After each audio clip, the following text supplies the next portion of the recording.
Oggi l'inaugurazione di quello che potrebbe essere considerato un nuovo palazzetto dello sport. Ieri bocciodromo, oggi palestra polifunzionale. Il perché di questa scelta?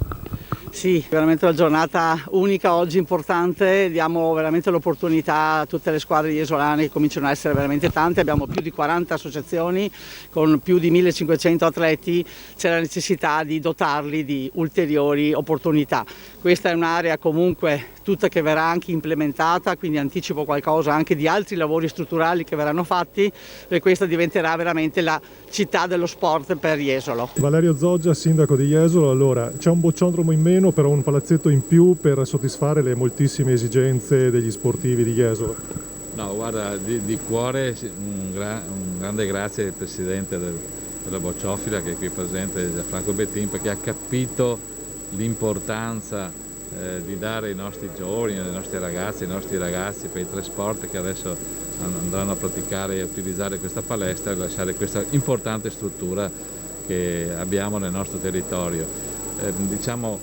Purtroppo i praticanti dello sport delle bocce sono in diminuzione, quindi i giovani in questa fase, magari più avanti non si sa, preferiscono altri tipi di sport e quindi hanno capito che questo era un passaggio di testimone importante alle altre associazioni e quindi oggi consegniamo alla città a 3 associazioni sportive questa nuova struttura rifatta completamente e quindi è un bel giorno per i nostri giovani e quindi guardiamo il futuro con i nostri ragazzi e ragazze.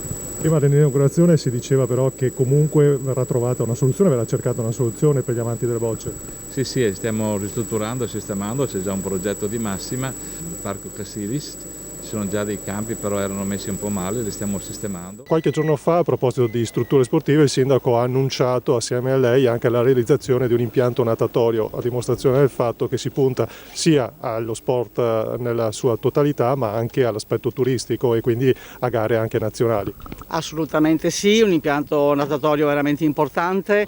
Diciamo che il turismo sportivo è sicuramente una grande opportunità che Jesolo vuole cogliere per il futuro, sportivo a livello ovviamente nazionale e soprattutto internazionale. Abbiamo tanti altri progetti per quel che riguarda anche la parte della diportistica, della vela, per quanto riguarda anche altre opportunità di sport da poter fare. Pensiamo di creare una struttura indoor e qui mi fermo. E naturalmente aspettiamo tutti che l'emergenza sanitaria termini e finalmente si ritorni a parlare soltanto di sport, soltanto di turismo, soltanto di ragazzi che giocano. Questo assolutamente sì, abbiamo un carnet molto pieno per eventi sportivi per quest'estate e ci auguriamo veramente di riuscire a portarli a casa tutti. Sono veramente tanti eventi ed è proprio un segnale di rinascita in tutti i sensi.